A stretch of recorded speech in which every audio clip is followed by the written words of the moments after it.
Donc, je vais vous parler donc, de l'avis juridique numéro 6, qui provient du CNOM. Alors, un premier décret du 28 juin 25 relatif à la transmission des arrêts de travail. Donc, comme vous le savez, à partir du 1er juillet, un arrêt de travail qui ne peut pas être prescrit ou prolongé de manière dématérialisée, le professionnel de santé devra utiliser un formulaire CERFA sécurisé. Les nouveaux formulaires sont à la disposition des professionnels de santé et l'assuré devra envoyer l'original remis aux professionnels de santé à la CPM. Slide suivante. Vous avez tous reçu le 2 juillet par la CPM du 92 une tolérance jusqu'au 31 août 2025 pour l'utilisation des anciens formulaires d'arrêt de travail.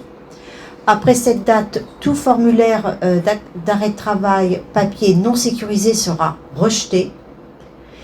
Et la CPM a envoyé depuis janvier 2025 une dotation d'amorçage de 100 CERFA, 3116 sécurisés aux médecins. Pour tous les médecins qui ne l'ont pas reçu encore, doivent se signaler auprès de l'adresse mail qui est écrite ici en rouge. Et il faut faire une réclamation. Alors, slide suivante. Alors, un décret relatif aux espaces sans tabac et à la lutte contre la vente aux mineurs des produits du tabac et du vapotage. Donc, l'extension par contre de l'interdiction de fumer aux abribus, aux parcs et jardins publics, aux plages, aux abords des bibliothèques, aux abords des enceintes sportives et des établissements d'enseignement primaire et secondaire, aux lieux d'accueil et d'hébergement des mineurs, et tout ça au moment des heures d'ouverture ou pour les abribus aux heures de service. Renforcement des sanctions en cas de vente de produits de tabac ou de vapotage aux mineurs, qui sera dorénavant une infraction de 5e classe. Diapo suivante. Un arrêté du 5 juin qui nomme donc M. Alain Seban, conseiller d'État, président titulaire de la chambre disciplinaire du Conseil national de l'ordre des médecins.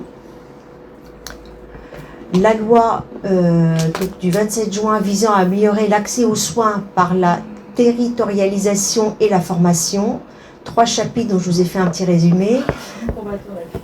Un chapitre 1 donc pour améliorer l'accueil et la formation des étudiants en santé par la transparence et la territorialisation des besoins, meilleure visibilité des besoins en santé. Donc besoins en santé tenant compte des départs en retraite. Si l'ARS et les conseils territoriaux de santé considèrent que les capacités d'accueil des étudiants sont insuffisantes, ils accroîtront les capacités d'accueil. Et tout cela pour garantir une répartition optimale des futurs professionnels de santé. Chapitre 2. Encourager l'émergence des médecins en combattant la fuite des cerveaux. Alors, il y aura un rapport du gouvernement au Parlement pour des données chiffrées. En fait, ce qu'ils appellent la fuite des cerveaux, ce sont les étudiants qui font leurs études à l'étranger. Chapitre 3, développer l'accès aux soins médicaux par la formation des professionnels paramédicaux avec la notion de passerelle qu'on connaît, donc rapport du gouvernement au Parlement avec des données chiffrées sur la situation actuelle et un rapport du gouvernement au Parlement sur les données chiffrées sur les offres de formation en médecine, en pharmacie, en odontologie, en maïeutique afin d'assurer une équité territoriale de l'offre de formation. Un décret relatif aux modalités de mise en œuvre de l'expérimentation visant à mettre en place un parcours de prise en charge de la dépression du postpartum.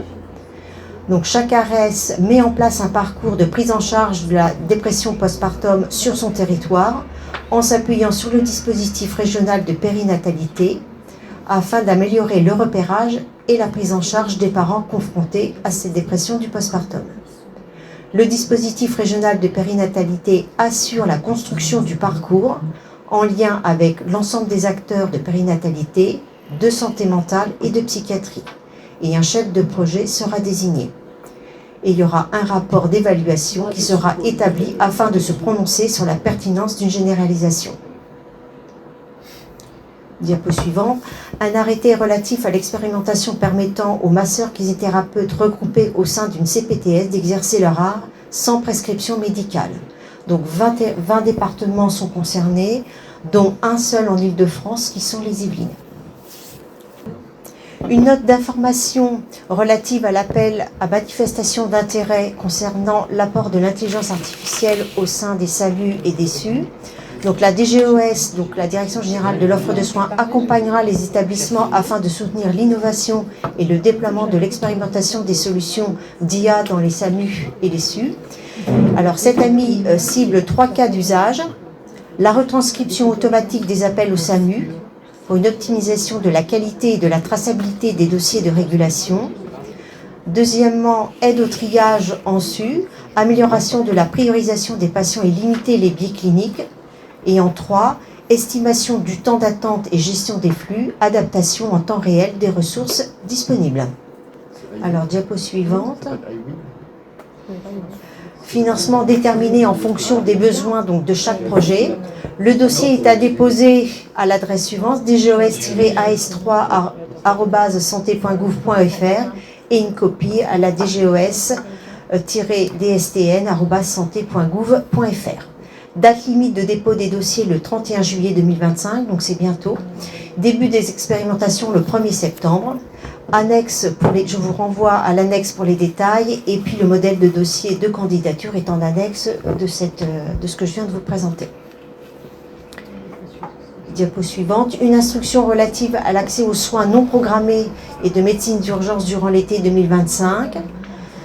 Alors, constat, une augmentation des tensions sur l'offre de soins de ville comme à l'hôpital, et ce dû au congé et à l'afflux touristique.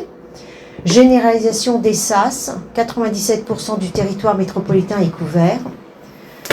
Éviter les fermetures sèches et recentrer l'activité sur les urgences. Donc régulation par le 15 et régulation à l'arrivée aux urgences. Trouver des solutions d'hospitalisation en aval comme les dispositifs de gestion des lits, le bed management, c'est très à la mode, pas d'attente sur les brancards. Piloter au mieux les tensions sur le système hospitalier. Diapo suivante. Alors, qu'est-ce que va faire l'ARS dans tout ça? Elle doit identifier les territoires à risque, déployer des plans d'action territorialisés, organiser des échanges avec les opérateurs de soins, assurer la remontée d'informations quant à la visualisation des établissements de santé, déployer des SAS dans les territoires non couverts. Elle doit veiller à une organisation satisfaisante pour la prise en charge des urgences psychiatriques. Elle doit mettre en place toutes les mesures permettant d'éviter les fermetures de structures d'urgence en recourant notamment à la régulation et à l'entrée des urgences, et en communiquant à la population générale sur la nécessité de l'appel préalable au 15 et en s'assurant sur la capacité des centres de régulation d'absorber le surplus d'appels dans de bonnes conditions de qualité et de sécurité. Et elle doit s'assurer de la mise en place pour les établissements de santé du dispositif Bed Management qui permet la gestion des lits. Diapo suivante. Mobilisation de la médecine générale qui assure la majorité des besoins en soins non programmés. Premièrement, garantir la continuité des soins. Donc les conseils de l'ordre des médecins ont l'obligation de veiller au respect de l'obligation de continuité des soins et d'en informer le directeur général de l'ARS. Il est rappelé que tout médecin est chargé d'indiquer à ses patients à qui s'adresser en cas de son absence. S'assurer de la complétude des tableaux de garde, de la permanence de soins en ambulatoire, rappel du devoir déontologie par l'article 4127-77 du Code de la santé publique.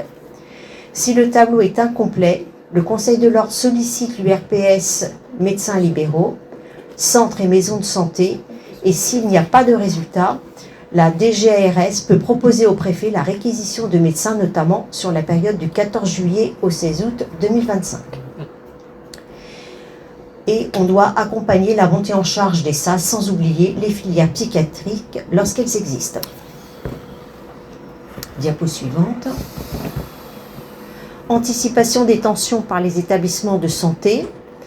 Donc garantir la complétude des tableaux de présence et agir en fonction des lits fermés. Donc ça, je vous rappelle, ça, ce qui est aussi de responsabilité de l'ARS. S'assurer du respect pour tous les établissements de santé publics comme privés de conditions d'exercice prévues par les structures de médecine d'urgence, CF-l'ARS, c'est ce qu'on a vu tout à l'heure à la première diapo sur l'ARS. Anticiper les mesures de préservation des capacités d'hospitalisation pendant les périodes de canicule grâce, premièrement, au dispositif national de vigilance météo de Météo France, 2. Surveillance sanitaire nationale et territoire de la morbidité et de la mortalité, 3. Disposition de l'ORSEC, qui est l'organisation de la réponse de sécurité civile, plus l'ORSAN, qui est l'organisation de la réponse du système de santé en situation sanitaire exceptionnelle, permettant de préparer les acteurs de l'offre de soins hospitalière et de ville à une période de tension à venir, et système qui sera mis en place par l'ARS. Et en 4, dispositif national d'appui et de conduite de crise sanitaire de communication. Diapo suivante. Fluidité de l'aval des urgences. Alors, dans quel but? D'éviter leur saturation et l'attente déraisonnable des patients sur les brancards. Rappel de l'obligation entrée en vigueur en décembre 2024, mise en place d'un dispositif de gestion des lits, dont je vous ai parlé tout à l'heure, le bed management, au niveau des établissements et des GHT, un groupe hospitalier des territoires. Les établissements doivent remplir un autodiagnostic qui permettra d'indiquer l'indice de maturité du bed management, et l'ARS doit s'assurer que l'ensemble des établissements de santé ont bien mis en place ce dispositif. J'ai fini, merci.